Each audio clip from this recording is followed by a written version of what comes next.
because I'm a fury. Let me start the video off by saying this, y'all. I did not care about Days Gone. But I will admit, Days Gone had potential. And it was only one game in. So Sony decides to cancel Days Gone. Okay? And then on top of that, no sequel to Uncharted. And people were like, well, it was about 4.5 games for Uncharted. What's the purpose? Why are you mad about that, Kazama? It's because the way Uncharted 4 ended, it set up a new legacy for Nathan Drake's daughter. Spoiler alert, who cares? Anyway, you should know by now. The game's been out long enough. So, you had potential to make a spin-off to Uncharted starring Nathan Drake's daughter as an adult. But I guess Tomb Raider's already come out, so I guess that's not needed, right? So, people might feel differently about that, but it's starting.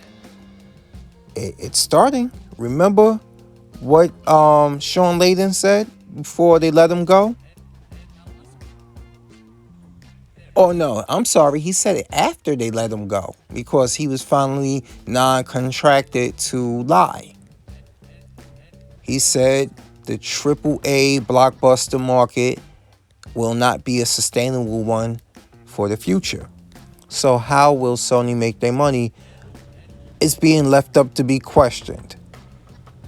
And I say that for the simple fact that they want to focus on making a Last of Us remake. And I find that incredibly ironic for the fact that Jim Ryan has been on record in the past saying how dated games for the PlayStation history look now. So you want to spend all your money taking a dated game and making it look good for PlayStation 5, remaking it from the ground up rather than spend those resources on the new franchises. And you know why I see why he's doing it? It's because the Last of Us series is successful. It's a revered series for the PlayStation. But still though, everything runs their course. And they had a chance to do a spin-off of Uncharted, of Nathan Drake's daughter. They had a chance of actually improving everything that they wanted to do with Days Gone with a sequel. But no. Let's stick to the rivers and banks that we used to, huh? Instead of chasing waterfalls, to paraphrase TLC. This is just what they're doing with that. And a lot of Sony fans are not happy with this. I'm not saying that just to say it. It's the truth. A lot of them are not happy. We already had The Last of Us enhanced for PlayStation 4. Why the fuck do we need it for PlayStation 5 to be remade completely? This isn't 1996 Resident Evil. For fuck's sake. I don't know what else they could do to the game. I don't know what else they could do to the game but make it look good. And remember, let's go back to what Jim Ryan said about Shadow of Colossus. Well, he didn't say directly about it, but remember how he said things look dated. But you don't want to put those or continue to put those out there on the market because you was about to shut down the PS3 market until people complained. You was about to shut that down. But then you will spend money and hire somebody like Blue Point or just remake it yourselves or whatever. Or have Naughty Dog remake a game that they made a long time ago. That's a waste of money. You got new IPs and franchises that could be made. You know, I already had to suffer enough through the fact that God of War was purposely throttled. We had so much that was cut from that game. No, I'm sorry. It wasn't cut from the game. Let me not say that. I had so much that was already being held back because y'all had the plans on doing the game as a series. We already know that. I had to suffer through it though. Being stuck by an invisible wall and you look it on the map and it's purposely clouded, knowing that that's going to probably be available sometime in the future or maybe through downloadable content. Nope. No, we gotta wait for Ragnarok to come out, which is one of the only games I'm looking forward to right now. People are like, but what about Ratchet and Clank? Yeah, I love Ratchet and Clank, but God of War. I fell in love with the God of War. I played through God of War on PlayStation 4. I played through that, fell in love with the game, loved the story. Okay? Was it the best game I ever played? No. Did I feel like it made changes to the God of War series that it had that were necessary? No. It wasn't that, a lot of it wasn't necessary, but I liked the fucking game overall. I'm gonna keep it real. Just because you like something doesn't mean you think it's perfect. So I had to suffer through that now. But I've gone way too off on the tangent. I do those things. That's how you know I don't write these.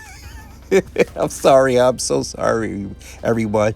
But look, or jokes aside, or rants and tangents aside, I don't see the purpose of canceling a sequel to a game series that had a game that had a lot of potential.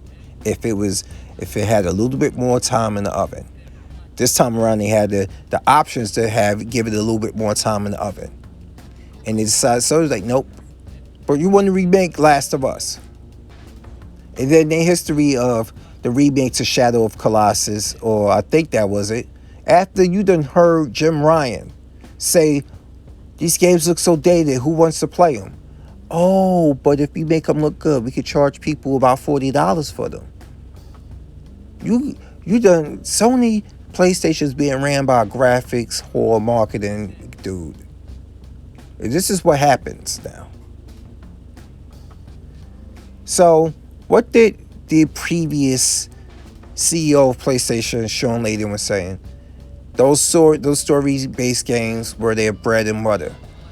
But that's what he was paid to tell us. Because, like I said, and I'm going to repeat it, once he left the company, he said it's not a sustainable market. And now look at the changes that they're making to the whole PlayStation way of things. You done canceled those two titles, which were great. Like, Uncharted series was excellent. You had a lot of time to be working on the Uncharted spinoff with the older Nathan Drake. With the older, how could I say, his daughter. I forgot her name. She popped up at the end. And Nathan Drake could have become the Sully to his daughter, being like the torch passing. That could have been something potential. Days Gone 2 definitely had potential. I don't know. And then a lot of the games are coming also to the PlayStation 4.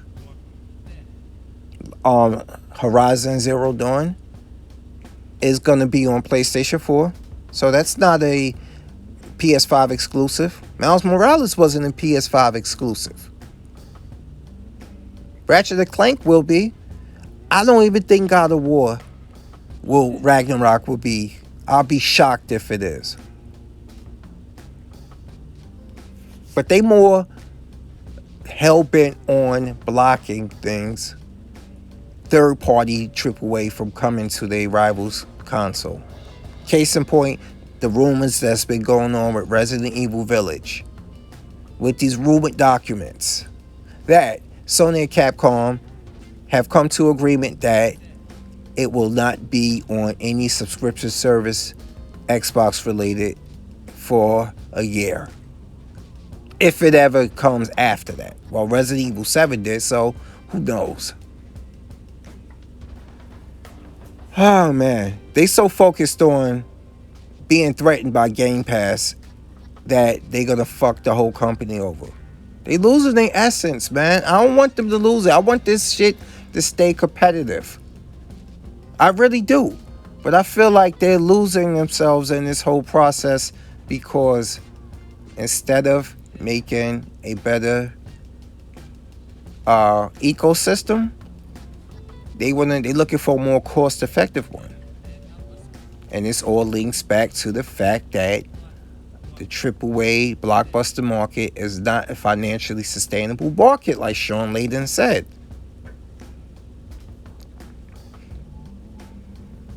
A lot of these games, let's go over to Microsoft for a hot minute.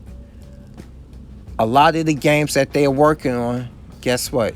A lot of them will be funded by the profit brought in through Game Pass, a subscription service to fund a budget of a double A and triple A games. More double A than anything, because a lot of these double A games are cheaper to make, and if they are made well, they will be financially successful, which will bring more eyes to the product and more sales potentially. I mean, how many times do we have to say this? It is what it is.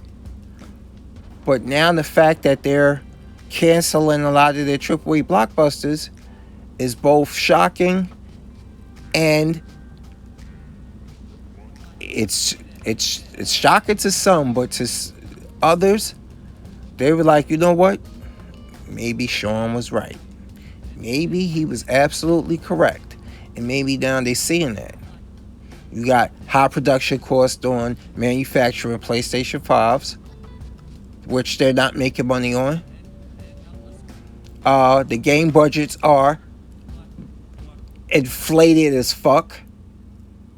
They not turning the profit that they want to turn, but yet they won't go subscription service. I don't know what they're gonna do. So what they do is turn the game's price up to $70 fucking dollars. But I know it's not just them. $70 seems to be the next gen asking price for a lot of these companies. But at least one of them was like, you know what? You know, we could put some of these on our Game Pass system, and you could try them out. And you don't have to spend your $70 fucking dollars. Not all. There's some games, if you want them, you're going to have to pay that $70 for the next gen. But I'm not a fan of the next gen $70. I don't give a damn if it was Xbox or PlayStation 5. $70. And most of these games are incomplete on day one.